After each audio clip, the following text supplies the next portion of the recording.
노년의 안정적인 삶을 위해 마련된 연금제도. 삶이 윤택해지면서 노인들의 평균 수명이 늘어나고 은퇴자들의 연금 기간이 늘어남에 따라 제도를 운영하는 나라들은 모두 재정적 어려움에 시달리고 있다. 우리나라 국민연금제도의 기본적인 문제점은 보험료를 덜 내고 나중에 많이 받는다는 것이거든요. 인구 고령화가 급속하게 진행되고 있기 때문입니다. 지금 작년부터 화두가 되고 있는 인생 100세 시대가 대변하듯이 예전에 비해서 퇴직 이후 연금을 받는 기간이 늘어나다 보니까 다른 조건이 동일한 상태에서는 기금 고갈 시점이 빨라질 수밖에 없습니다. 연금 제도는 국민의 기본 생활을 위한 최소한의 보장 제도이기에 국가들은 21세기에 맞는 연금 제도로 개혁 수정 중에 있다. 2013년 국민연금에 대한 운용 계획을 새로 수립하는 우리나라. 연금 개혁에 성공한 나라들을 살펴보고 구체적인 방안과 사회적 합의는 어떻게 이끌어갈 것인지 알아본다.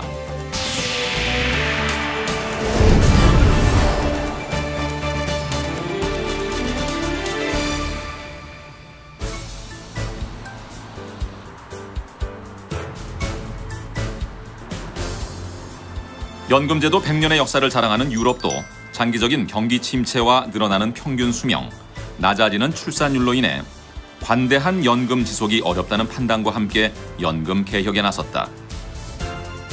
스웨덴이 눈에 띄는 연금 개혁을 시작한 것은 1998년 덜 내고 더 받는 연금 제도에서 적당히 내고 적당히 받는 제도로의 전환이라 할 수 있다. 평균 소득에 따라서 결정되던 연금액을 경제 성장률만큼 이자율이 결정되도록 해 사실상 연금의 삭감을 유도한 것이다. 또 연금 보험료를 4.67%에서 18.5%로 대폭 인상했다. 이 중 16%는 그해 연금 수급자를 위해 지출하고 나머지 2.5%는 개인이 적립하는 이중 체계를 두었다. 개인의 노력에 따라서 연금액이 달라진다는 점에서 자유주의적 연금 개혁으로 평가받는다. Ja, i och för sig tycker jag inte det är en så hög siffra. Jämför vi med övriga länder i Europa till exempel så är det ju många länder som har betydligt högre avgifter än vad Sverige har. Den är som jag sa knuten till den ekonomiska utvecklingen genom så att säga knuten till genomsnittsinkomstens utveckling. Vilket i princip då blir att den blir knuten till hur så att säga Sveriges ekonomi utvecklas, bruttonationalprodukt, sådant. Medan där då de här 2,5% då kommer att vara beroende av utvecklingen på de finansiella marknaderna. Så man kan säga vad det här egentligen innebär, så är det ju en viss riskdiversifiering. Det vill säga att vi lägger inte alla ägg i samma korg utan. 그런가 하면 시민권의 기초에 주어지던 기초연금이 빈곤 노인에게만 주어지는 최저 보장연금으로 대체됐다. 이 때문에 보편주의를 포기했다는 비난을 받아왔다. 대신에 스웨덴은 65세 이상의 노인들을 위한 시니어 센터를 만들어 삶의 활력소를 찾는 노인 사회복지에 힘을 쏟고 있다. Det är kommunen som har valt att investera i det förebyggande folkhälsoarbetet så att man kan få ha ett meningsfullt liv när man har fyllt 65. Så det är kommunen som betalar. Men det är också mycket ideellt som bedrivs här. Så det de betalar för är lokalen och 2 heltidsanställda personal. Resten bedriver seniorerna själva här. 한편 독일의 연금 제도는 제조업의 장인들을 중시하는 풍토 때문에 직업 간 소득 격차를 유지하는 차원에서 고부담, 고급여의 연금 제도를 유지해왔다.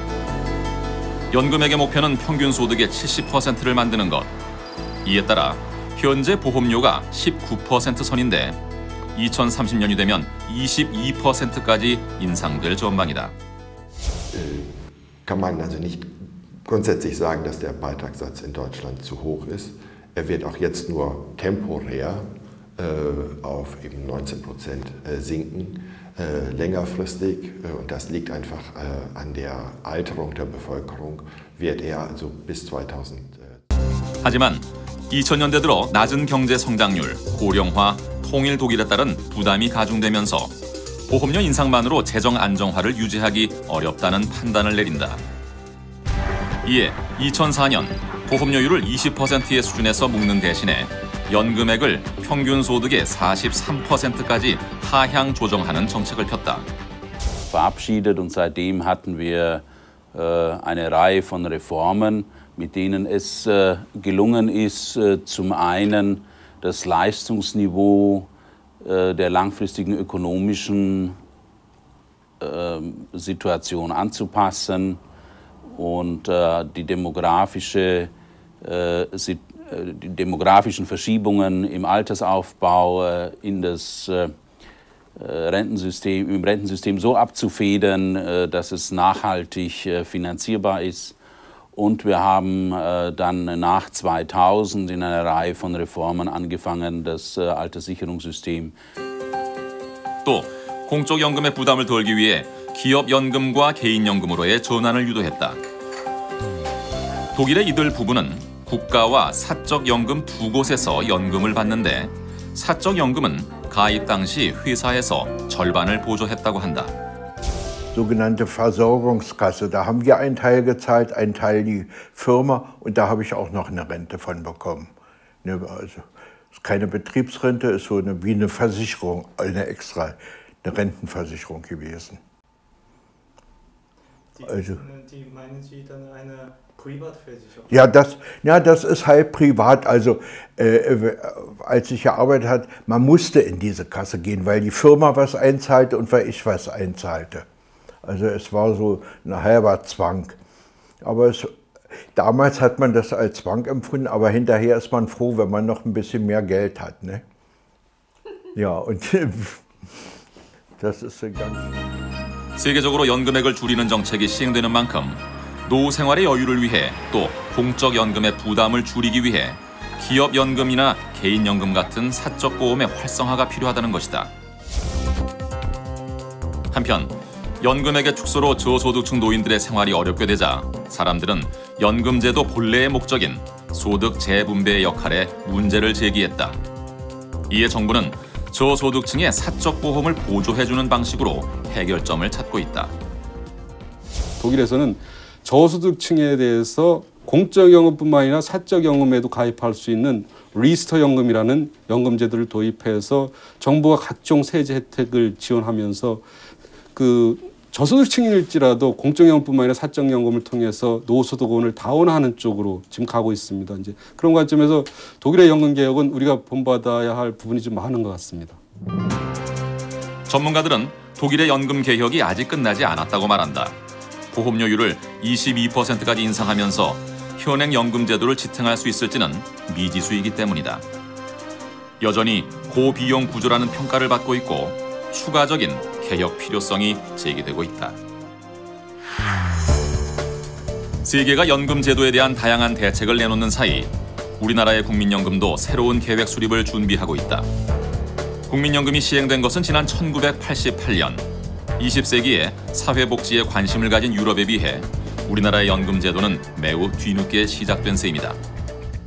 대한민국 국민 모두가 그 제도 혜택을 받을 수 있는 적용의 보편성 하나를 들 수 있겠고요. 그다음에 연금제도라고 도입이 됐으면 나이 들어서 일을 안 할 때 먹고 살 만큼의 연금급여가 지급이 돼야 된다는 측면에서 연금급여의 적절성, 그다음에 연금제도가 특정 한 세대만 혜택을 주는 게 아니라 여러 세대에 걸쳐 이해관계가 똑같이 연금을 받아야 되다 보니까 이 제도가 지속 가능해야 된다. 그래서 세 가지 정책 목표는 뗄래야 뗄 수 없는 굉장히 중요한 정책 목표인데요.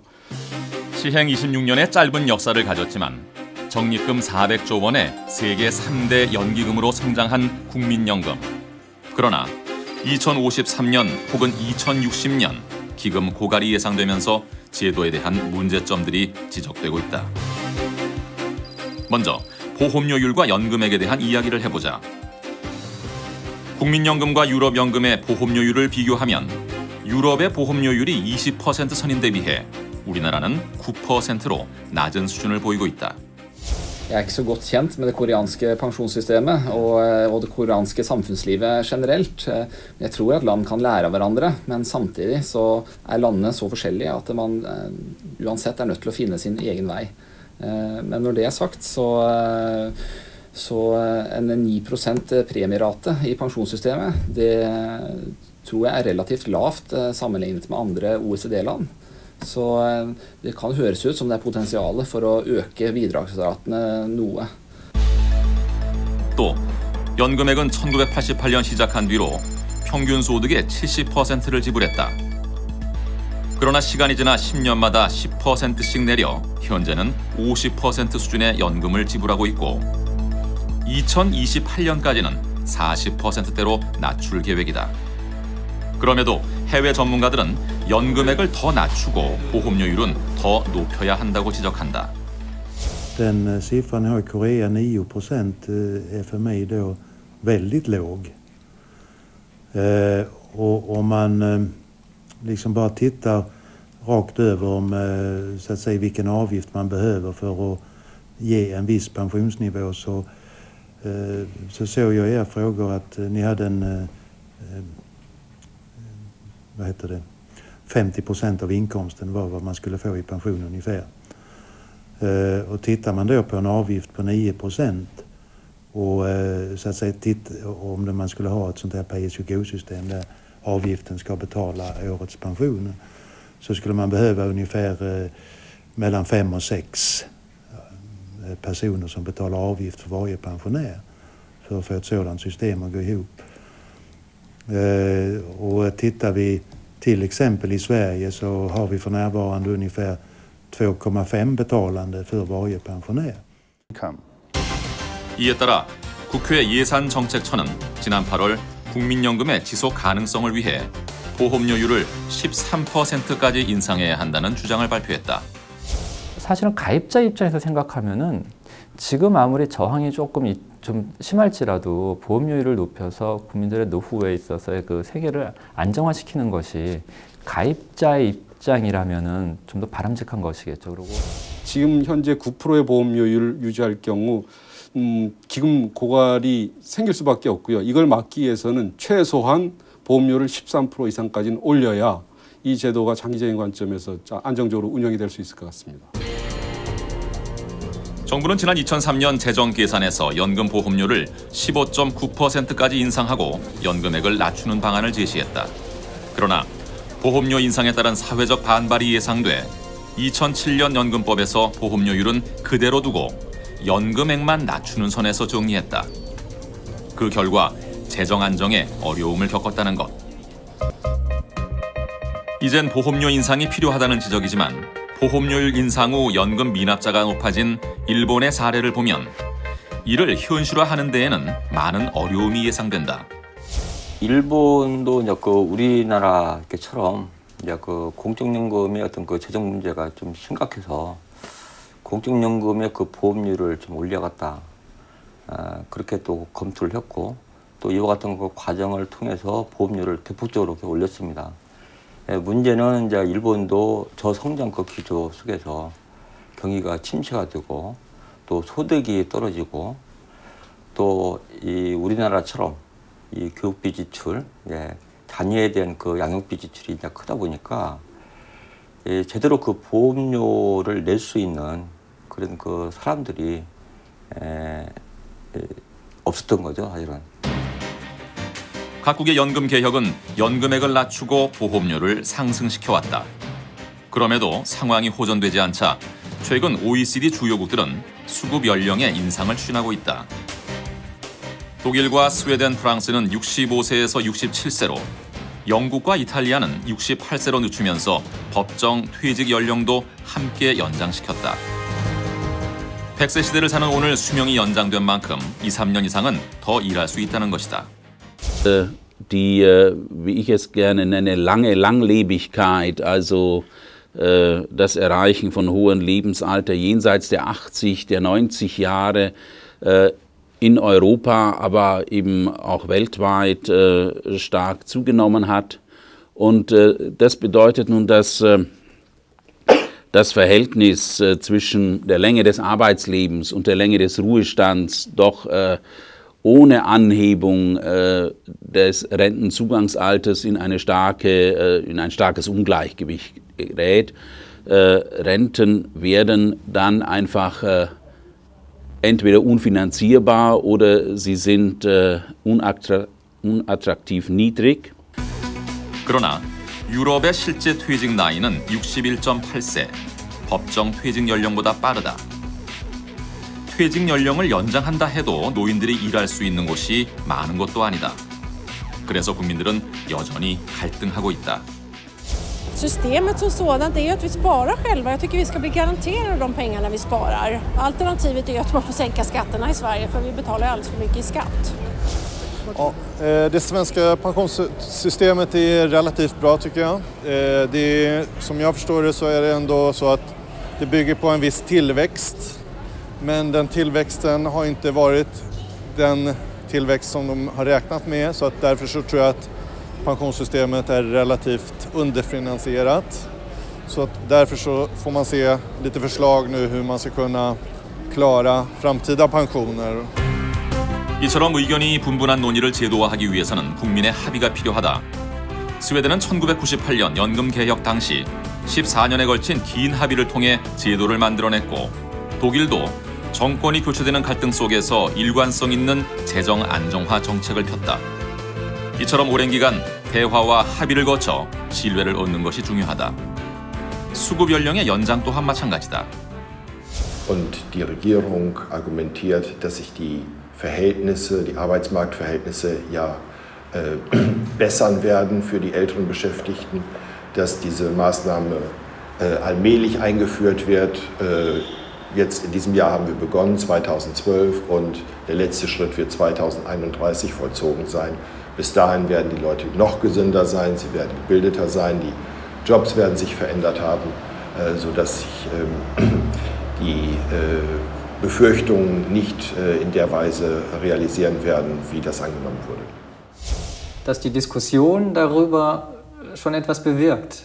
Also es gibt viele Veranstaltungen, Kongresse, Tagungen, Fernsehsendungen, Beiträge in den Medien darüber, was passieren muss, was man tun kann, welche Unternehmen schon viel tun und was sie tun. Also es wird so Best Practice vorgestellt und es wird viel darüber gesprochen. Und ich bin sicher, also es muss noch mehr passieren und es muss sich noch viel verändern in den nächsten Jahrzehnten, aber der Wandel ist auch schon angestoßen.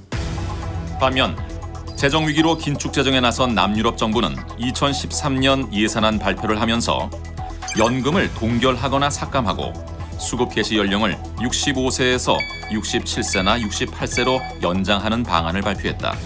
수급자에게 돌아간 연금액을 줄여 재정 안정화, 지속 가능성을 꾀하겠다는 것이다. Ma ripeto, la stima è che il sistema è più sostenibile. La riforma è stata molto importante perché ha reso definitivamente sostenibile il sistema. Sostenibile vuol dire che gli individui lavorano di più, avranno meno anni di pensione, quindi ci saranno più risorse per il pensionamento. Questo va anche a vantaggio dei giovani, perché altrimenti in un sistema a ripartizione, in inglese si dice pay as you go, cioè i lavoratori attivi pagano per chi va in pensione e quindi l'onere che le generazioni lasceranno ai propri figli si riduce. Quindi da questo punto di vista sicuramente abbiamo un aumento dell'equità tra le generazioni. 하지만 복지 정책에 길들여진 국민들은 자신의 여유를 빼앗아가는 국가의 행동을 받아들이는 것이 쉬운 일이 아니다. 그리스에서는 연금 삭감에 항의하는 국민이 권총 자살을 선택했고 이탈리아 수급자도 월 200유로의 연금액이 삭감되자 아파트 3층에서 뛰어내려 자살했다. 높은 수급률에 길들여진 국민들에게 연금을 깎고 수급 연력을 늦추는 일은 가혹하게 느껴질 수밖에 없다.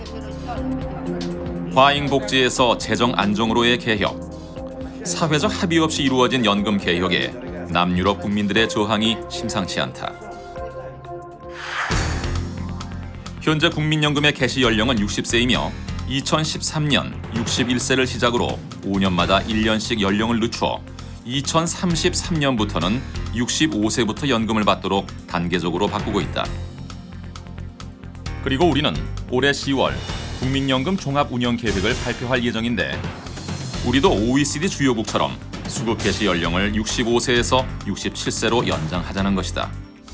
평균 수명이 굉장히 늘어나다 보니까 여기에 맞춰서 퇴직 시점도 늦추고 늦춘 것만큼 그 국민연금 그 지급 연령도 뒤로 늦출 경우 재정 안정화 효과가 굉장히 클 것 같습니다. 이제 그런 관점에서 점진적 퇴직, 부분연금과 부분 근로를 활성화하는 쪽으로 가면서 연금 수급 연령을 2033년 저희가 65세로 이제 늦춰놨는데 그거보다 더 늦출 수 있는 쪽으로 제도 개선을 할 경우 뭐 물론 노동시장에서 일할 수 있는 여건들을 만들어줘야 되겠죠. 그 경우가 가장 우리가 좀 달성하기 좀 쉬운 대안이 아니겠나. 적어도 사회적 합의 차원에서는 이제 그렇게 생각을 하고 있습니다.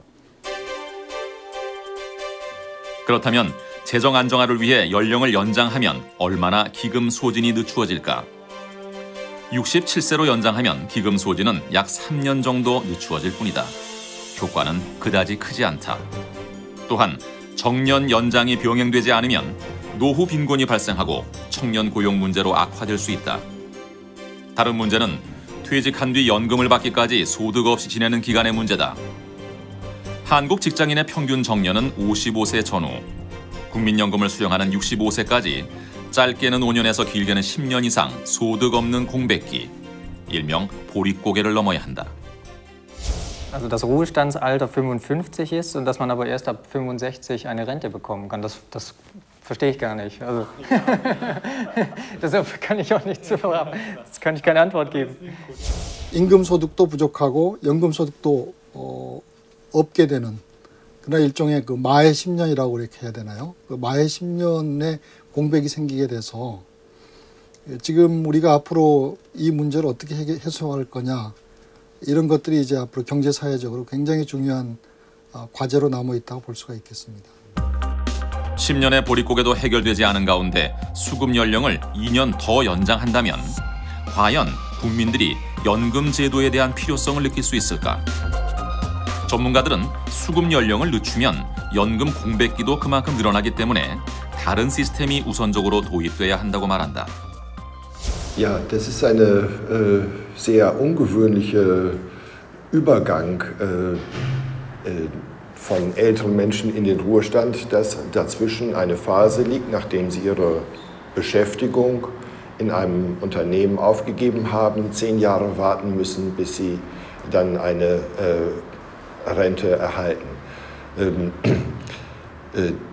Ich kann nichts Genaues also zu Korea sagen, dazu fehlen mir einfach die Kenntnisse. Aber was sich bis zu den 70er Jahren in Europa abgespielt hat, war, die Menschen arbeiten bis zu dem gesetzlichen Rentenalter, damals in der Regel 65, und dann auf den Punkt gehen sie in Rente. Oder diejenigen, die vorher erwerbsunfähig wurden, die gehen schon eher in Rente. 이외에도 국민연금 제도를 전면 개혁해야 한다는 주장도 있다. 보험료율의 인상, 수급 연령의 연장과 같은 부분적인 변화로는 재정 안정화를 위한 근본적인 문제를 해결할 수 없다는 것이다. 전면적 개혁은 이제 이 공적연금제도의 그 틀을 완전히 바꾸는 개혁입니다. 그래서 우리나라의 이제 그 국민연금 제도에서 기초 노령연금 부분, 기초 부분하고 소득 비례 부분이 있는데 이와 같은 기초 부분하고 소득 비변하고 이윤화시키고 소득 비례 부분은 자유스럽게 이렇게 운영할 수 있는 명목 기여 방식으로 가는 그런 방법을 검토해 볼 필요성이 있다고 생각합니다.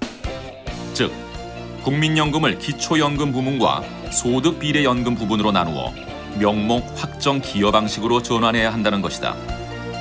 지금 국민연금으로 대표되어지는 공적연금 체계의 소득 재분배 기능이 매우 강해서 사실은 고소득자는 공적연금에 가입할 유인들이 크게 줍니다. 그렇다면은 그런 부분들을 커버해주기 위해서 몇몇 케이스 같은 경우에는 그들이 선택해서 운용을 시킬 수 있는, 그래서 그 운용 성과로서 공적연금에서 받는 연금급여보다 좀 더 초과되는 부분을 더 받을 수가 있는 NDC 같은 경우에는 도입이 가능하고 어떤 방안이든 그 쉬운 방안은 없는 것 같습니다. 이제 상대적인 어떤 정도 차이일 뿐인 것 같은데요. 정책 당국 또 우리 사회 모두가 아주 치열한 토론 및 논쟁을 거쳐서 어느 정도까지 보험료 올리는 부분하고 언제 올릴 것인가에 대한 어떤 좀 사회적 합의 도출을 위한 공론화가 좀 필요할 것 같고요. I believe that also the population in the Republic of Korea is smart and will understand that adjustments have to be made, and that the governments are smart and introduce such adjustments in a way that it's socially acceptable, and following, as I said, a detailed and open debate and exchange, so that the model is widely accepted both politically and socially. 제작진은 해외 7개국을 다니면서 연금 담당자들을 만나봤다. 그들은 하나같이 연금 개혁을 늦추어서는 안 되고 근본적인 개혁이 필요하다고 입을 모았다. 노년의 삶을 보장하기 위한 연금제도. 25년의 짧은 역사를 가진 우리나라지만 향후 노령화가 다른 나라보다 더 빠르게 진행될 것으로 예측되면서 2013년 새롭게 운영 계획을 세울 예정이다. 연금 선진국들의 사례와 우리나라의 상황이 어우러진 한국형 연금제도. 단기적 관점의 부분 개혁보다 근본적인 해결책을 위한 개혁이 필요하다. 정부는 국민적 합의를 끌어내기 위한 연금 개혁의 필요성을 인식하고 개인, 기업, 정부 간 연금 개혁에 대한 의사소통이 제대로 작동되도록 노력해야 한다. 그것이 바로 현 세대와 미래 세대가 모두 만족할 수 있는 연금 제도가 되는 방법이 아닐까.